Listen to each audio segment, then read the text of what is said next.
আগামী ১ এপ্রিল থেকে শুরু হতে চলছে চৈত্রমেলা। প্রতি বছরের ন্যায় এবছরও রাজধানীর শকুন্তলা রোডে বসবে এই চৈত্রমেলা। রাজ্যের বিভিন্ন প্রান্ত থেকে আগত ক্ষুদ্র ব্যবসায়ীরা এই চৈত্র মেলায় তাদের পসরা সাজিয়ে বসেন। তবে মেলায় স্টল দেওয়াকে কেন্দ্র করে ব্যবসায়ীদের মধ্যে যেন কোনো ধরনের ঝামেলার সৃষ্টি না হয় সেই বিষয়টিকে মাথায় রেখে বিগত কয়েক বছর ধরে সরকারিভাবে ক্ষুদ্র ব্যবসায়ীদের মধ্যে স্টল প্রদানের প্রক্রিয়া চালু করেছে আগরতলা পৌর নিগম কর্তৃপক্ষ। সেই মোতাবেক গত ১৯শে মার্চ থেকে শুরু হয় চৈত্রমেলা স্টল বন্টন।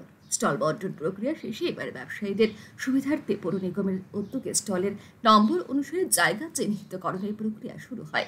শনিবার রাজধানীর শকুন্তলা রোড, ওরিয়েন্টাল চৌমুহনী এবং চিলড্রেন্স পার্ক এলাকায় স্টল চিহ্নিতকরণের প্রক্রিয়া শুরু হয়েছে।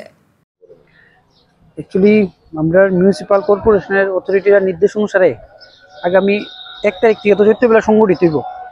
তো আমরা শকুন্তলা রোডের মধ্যে মার্কিং করে আছি, শিশু উদ্যান বিপণী বিদ্যানের সামনেও মার্কিং করতেছি, যাতে ব্যবসায়ীরা যারা আছে তাদের কাছে যে টোকেন দিয়েছে টোকেন নাম্বার অনুযায়ী তারা যাতে বসে সুস্থভাবে ব্যবসা করতে পারে। এই কারণে ১ তারিখ থেকে আগামী মাসের ১৫ তারিখ পর্যন্ত চলবে। আমরা শকুন্তলা রোডের মধ্যে দেওয়া হয়েছে ১২১টা, সরি ৪২১টা। এই রোডের মধ্যে আছে ১০০টা, আর কিন্নার পার্কের পুকুর পাড়ের মধ্যে আমরা ১৫০টা দোকান নেই।